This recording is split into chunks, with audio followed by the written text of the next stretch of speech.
पण राष्ट्रपती राजवट राज्यात लागेल का हा मोठा प्रश्न आहे. ते जितेंद्र आव्हाड कुठे आहेत? की शिवसेना असं कसं करू शकते? हा शिवसेनेचा भंपकपणा आहे. वाझेंच्या नावानंतर मनसुख हिरेंचं नाव आलं, मनसुख हिरेंचा खून झाला आणि जो काही प्लॅन होतो आहे ते लक्षात आलं तर शिवसेना राष्ट्रवादी सोबत राहील का? नमस्कार. महाभारताचं युद्ध संपलं आणि कौरव कुळाचा संहार झाला आणि या संहारानंतर गांधारी कृष्णाच्या समोर उभी राहिली. ती म्हणाली, कृष्णा तू तर देव होतास ना, हा संहार थांबवू शकला असतास पण थांबवला नाहीस. या संहारामुळं माझं सगळं कुळ आता नष्ट झालं आहे. गांधारी विलाप करत होती आणि कृष्णाला राग भरत होती. तिच्या मनात कृष्णाविषयी प्रचंड राग होता आणि याच रागात तिने कृष्णाला शाप दिला, जसा माझ्या कुळाचा संहार तुझ्या हातून घडला तसा तुझ्या कुळाचाही विनाश तुझ्या समोरच होईल आणि तो तुला बघावा लागेल. तूच त्या विनाशाला कारणीभूत असशील. गांधारीचा शाप हा पुढे खरा ठरला. अजून एक शाप याला कारणीभूत आहे. एका ऋषीला गंमत करायची म्हणून कृष्णानं एका मित्राच्या पोटामध्ये मुसळ बांधलं आणि त्याला स्त्रीचं रूप देऊन त्या ऋषीला विचारलं, तुम्ही अंतर्ज्ञानी आहात ना, मग सांगा याला मुलगा होईल की मुलगी?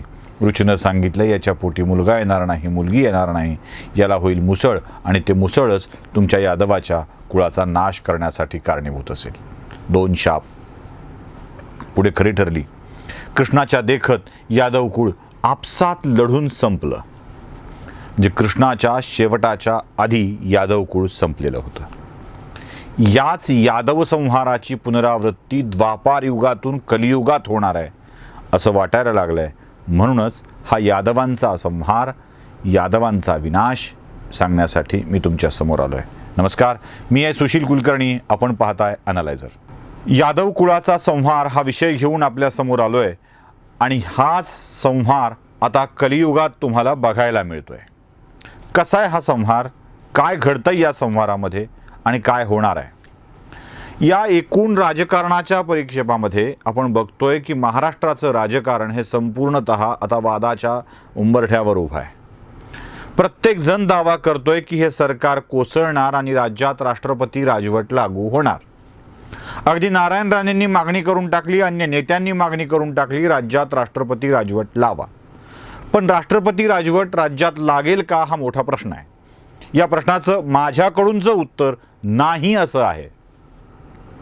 कारण अधिकाऱ्यांचा आणि मंत्र्यांचा भ्रष्ट कारभार हे राष्ट्रपती राजवट लागू करण्यासाठीचं योग्य कारण नाही हे केंद्र सरकारला ठाऊक आहे, राज्यातल्या भाजपच्या लोकांना ठाऊक आहे आणि राज्यपालांना ठाऊक आहे. त्यामुळं राज्यात भाजपला राष्ट्रपती राजवट आणायची नाही आहे हेही तितकंच स्पष्ट आहे. याला अजून एक मोठं कारण आहे की भाजप स्वतः होऊन सहानुभूतीची एक किनार महाविकास आघाडीच्या पक्षाकडे देऊ इच्छित नाही आहे. मग जेव्हा राष्ट्रपती राजवट लागू होईल तेव्हा शरद पवारांना, उद्धव ठाकरेंना किंवा काँग्रेस जनांना बघा आमची सरकार, भाजपचं सरकार कसं पाडताय हे सांगायला एक संधी मिळेल आणि ही संधी भाजप देऊ इच्छित नाही. मग काय होईल? हे सरकार भाजप ज्याप्रमाणे सातत्यानं म्हणताय अंतर्विरोधानं कोसळेल तसंच काहीसं घडण्याची शक्यता आहे. अगदी वाझेच्या प्रकरणापर्यंत एकसंघ वाटणारी महाविकास आघाडी डळमळीत झाली आहे हे चित्र स्पष्टपणे दिसायला लागलं आहे. अंतर्विरोधाचा जो विषय आहे तो कसा असतो बघा, तो थेट नेत्यांच्या तोंडून तुम्हाला काही दिसत नाही. सगळ्यात मोठी गोष्ट आहे, ज्यावेळी देवेंद्र फडणवीस विधानसभेमध्ये वाझेच्या प्रकरणावरून राज्य सरकारची पिसं काढत होती त्यावेळेला सभागृहात सरकारच्या मदतीसाठी कोण कोण आलं? तुमच्या लक्षात येईल हे विशिष्ट गट यापासून लांब होता. सातत्यानं बोलणारे राष्ट्रवादीचे नेते, ज्यांना बडबोले, वाचाळ असं म्हटलं जातं, ज्यांनी अनेक वादग्रस्त विधानं करून टाकलेली आहेत, ते जितेंद्र आव्हाड कुठे आहेत? एक ट्विट, एक फेसबुक पोस्ट, एखादी मीडियावरची बाईट, एखादी सोशल मीडियावरची बाईट, व्हिडिओ काहीतरी दिसतंय? काहीही नाही. जितेंद्र आव्हाड एकदम शांत आहेत. काही जणांची शांतता काही जणांची अलिप्तता हे या वादाचे सूचक आहेत. आणि त्याहीपेक्षा मोठी गोष्ट म्हणजे पक्षाचे जे समर्थक असतात, म्हणजे आजकाल एकमेकांच्या विरोधात, म्हणजे राज्यातल्या भाजपच्या विरोधात बोललं की त्याला भाजपवाले म्हणतात की तू गुलाम कॅटेगरीतला आहेस, किंवा शिवसेना राष्ट्रवादी काँग्रेसच्या विरोधात बोललं की त्याला मग असं म्हटलं जातं की तुम्ही भक्त कॅटेगरीतले आहात. म्हणजे पत्रकारिता ही आता विभागल्या गेलेली अशी स्थिती आहे. जसं आम्ही काही विधान केल्यावर लोक आम्हाला भाजपचा गुलाम, चमचा, चाट्या असे शब्द वापरतात, तसे काँग्रेसच्या बाजूनं बोलणारे देखील काही निष्पक्ष पत्रकार आहेत, म्हणजे त्यांना निष्पक्ष म्हणायचं असतं. तसे ते निष्पक्ष पत्रकार कोणती भूमिका घेत आहेत ते देखील तपासलं पाहिजे. सातत्यानं राष्ट्रवादीची भूमिका मांडणारे महाराष्ट्र टाइम्सचे माजी प्रतिनिधी संपादक विजय चोरमारे यांचा मॅक्स महाराष्ट्रावरचा लेख वाचा, तुमच्या लक्षात येईल. म्हणजे खरं तर चोरमारे यांच्या जीवाचा संताप झालेला आहे, लाही झालेली आहे, आग अशी बाहेर पडताना दिसते आहे. चोरमारे लिहितात की शिवसेना असं कसं करू शकते, हा शिवसेनेचा भंपकपणा आहे, शिवसेनेचा फालतूपणा आहे, शिवसेनेनेच ह्या चुका केलेल्या आहेत, शिवसेनेनेच ही माणसं नेमलेली आहेत, परमवीरची नियुक्ती शिवसेनेनेच केलेली आहे, वाजेची नियुक्ती शिवसेनेच केलेली आहे, आणि शिवसेनेच्या या चुका आता या सरकारच्या अंगलट येत आहेत. सरळ सरळ चोरमारे या सगळ्याचा ब्लेम शिवसेनेवरती टाकू लागलेले आहेत. चोरमारे हे राष्ट्रवादी काँग्रेसच्या एका अभ्यासू गटातील व्यक्ती आहेत, हे विसरून चालणार नाही. म्हणजे ते पत्रकार आहेत हे विसरणार नाहीत आम्ही, पण ते राष्ट्रवादी काँग्रेसचे एक अभ्यासू समर्थक आहेत हे विसरून चालणार नाही. काँग्रेस, राष्ट्रवादी काँग्रेस आणि शिवसेना यांच्यामधली मंडळी आता ब्लेम गेम करताना दिसते आहे. अपवाद आहे त्या 12 नावांच्या मध्ये आपल्याला संधी मिळू शकेल असं वाटणाऱ्या जवळपास 144 माणसांचा. ती बिचारे राज्यपाल नियुक्तीमध्ये आपला नंबर लागू शकेल सरकार टिकलं तर, या एका आशेच्या भावनेनं हा सगळा प्रयत्न करताना दिसत आहेत. पण बाकी सगळे मात्र एकतर शांत आहेत किंवा आपली विरोधातली भूमिका व्यक्त करत आहेत. याआधीही आम्ही म्हटलं होतं की काँग्रेसची कोंडी होती आहे आणि ते सरकारची दांडी उडवतील अशी शक्यता आहे. आज बातमी आहे, सोनिया गांधी, राहुल गांधी महाराष्ट्रातल्या घटनेवर नाराज आहेत. काँग्रेसची या 2 पक्षामुळं नाहक बदनामी होते आहे असं त्यांना वाटतंय, म्हणून त्यांनी या विषयामध्ये एक बैठक बोलावली आहे आणि त्यात अहवाल मांडायला सांगितलं आहे. काँग्रेसची जी पद्धत आहे त्याच्या आजूबाजूची माणसं आधी बोलतात, रशीद अल्वीसारखी माणसं आधी बोलतात, रत्नाकर महाजनांच्या सारखी माणसं आधी बोलतात. रत्नाकर महाजनांनी तर वेळोवेळी ट्विटरवर, फेसबुकवर ही अस्वस्थता, काँग्रेसच्या मनातली भावना व्यक्त करून दाखवलेली आहे. आणि हीच भावना आता या विरोधाकडे, या अस्वस्थतेकडे घेऊन जाणारी आहे. मी यादव संहार यासाठी नाव देतो आहे की आता एकमेकाला अडकवणे किंवा आपण मोकळं होण्यासाठी दुसऱ्याचा पाय अडकवणे हा प्रकार या पक्षामध्ये सुरू झालेला आहे, या 3ही पक्षात सुरू झालेला आहे. अगदी सुरुवातीला जेव्हा अंबानींच्या घरासमोर स्फोटकं सापडली त्यानंतर वाझेंचं नाव मध्ये आलं.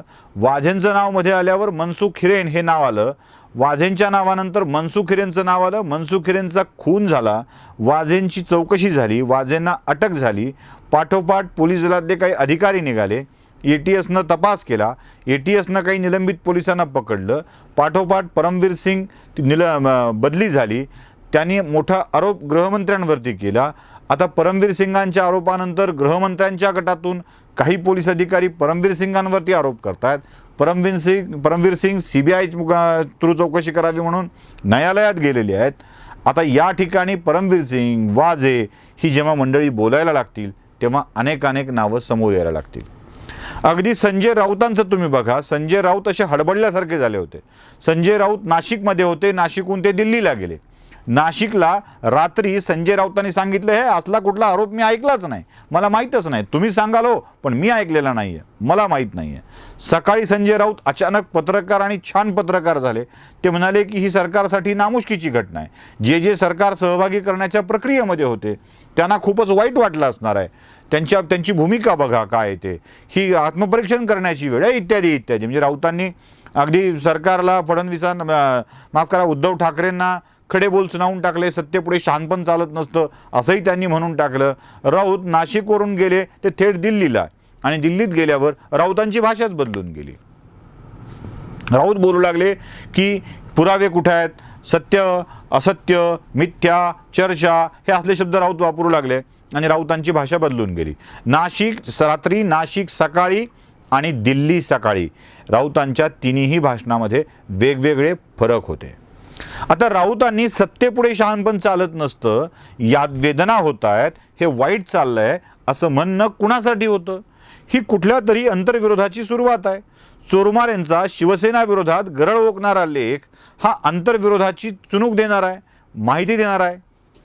काँग्रेस एकदम शांत आहे आणि त्यातल्या त्यात सचिन सावंत त्या 12 नावामध्ये नाव असल्याची आशा असल्यामुळे ते काहीतरी बोलत आहेत आणि अधूनमधून मुंबई काँग्रेसचे अध्यक्ष भाई जगताप मध्येच बोलून आपल्यावर टीकेचा रोख उडवून घेत आहेत. राष्ट्रवादी काँग्रेस, काँग्रेस आणि शिवसेना यांच्यामध्ये आता अलबेल स्थिती राहणार नाही असं दिसतंय.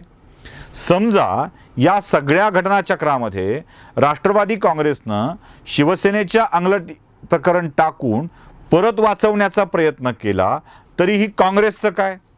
या प्रकारामध्ये काँग्रेस नाहक बदनाम होते आहे. बरं, शिवसेनेला आपल्या अस्तित्वाची जाणीव निर्माण झाली आणि जो काही प्लॅन होतो आहे ते लक्षात आलं तर शिवसेना राष्ट्रवादीसोबत राहील का? कारण आजवर सत्तेतलं जे नुकसान झालंय ते शिवसेनेचं झालेलं आहे. एक लक्षात घ्या, राज्याच्या मंत्रिमंडळात 10 मंत्री शिवसेनेचे आहेत. 10 पैकी उद्धव ठाकरे मुख्यमंत्री आहेत, आदित्य ठाकरे मंत्री आहेत, म्हणजे 2 तर मातोश्री वरच पदं गेली. तिसरे अब्दुल सत्तार काँग्रेसमधले होते ते शिवसेनेत आलेत आणि चौथे नगरचे गडाख जे अपक्ष आहेत ज्यांनी सदस्यत्व स्वीकारलेलं आहे, म्हणजे ही 2 तर शिवसेनेची नाही आहेत. 10 मंत्रिपदापैकीची 4 मंत्रिपदं ही अन्य लोकांना निघून गेलीत आणि 6 मंत्रिपदं ही फक्त शिवसैनिकांना मिळालेली आहेत. म्हणजे शिवसेनेच्या वाट्याला काय मिळालंय? स्थानिक पातळीवर आपली सत्ता कायम राहावी, उद्धवसाहेब मुख्यमंत्री कायम राहावेत म्हणून शिवसैनिकांना तडजोडीच कराव्या लागतात. कधी यांच्याकडून कमी जागा घे, कधी त्यांच्याकडून कमी जागा घे. अशा स्थितीमध्ये शिवसैनिक नावाचा एक व्यक्ती जो आहे तो अस्वस्थ आहे. शिवसैनिकाला काय मिळालं तर काहीच नाही अशी ओरड चालली आहे. अगदी उद्धव ठाकरेंच्या केबिनसमोर शिवसेनेचे आमदार गेले तर इथे का आलात असं विचारणारी 2-3 माणसं तिथे आहेत. उद्धव ठाकरेंच्यापर्यंत पोहोचण्यासाठी म्हणजे मुख्यमंत्री उद्धव ठाकरेंच्यापर्यंत पोहोचण्यासाठी 2-3 चाळण्या आमदारांना लागत आहेत.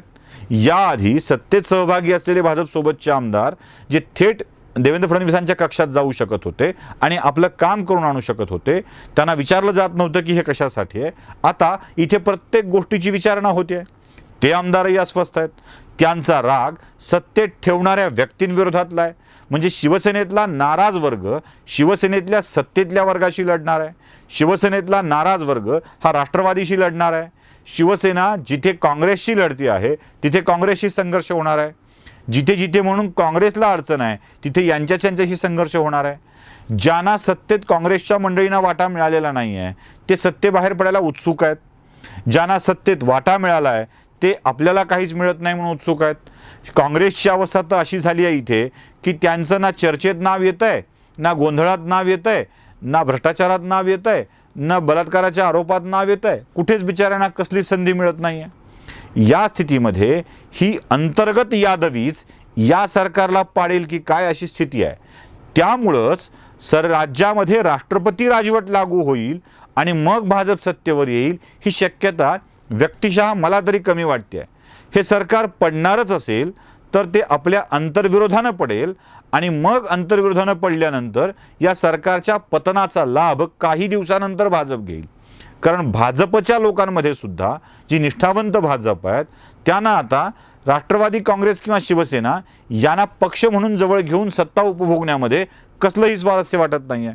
त्यामुळं 72 तासाच्या सरकारचा डाग पुसायचा असेल तर भाजप पुन्हा कुणाशी तडजोड करणार नाही आणि राष्ट्रपती राजवट स्वतःहून आणणार नाही हे देखील सूर्यप्रकाशा इतकं स्पष्ट आहे. हे सरकार यादवीनं संपेल, हे एकमेकाला संपवतील, सरकार कोसळेल आणि त्यानंतर राष्ट्रपती राजवट येईल. मग निर्णय होईल की कोणतं सरकार येईल की नाही त्याचं.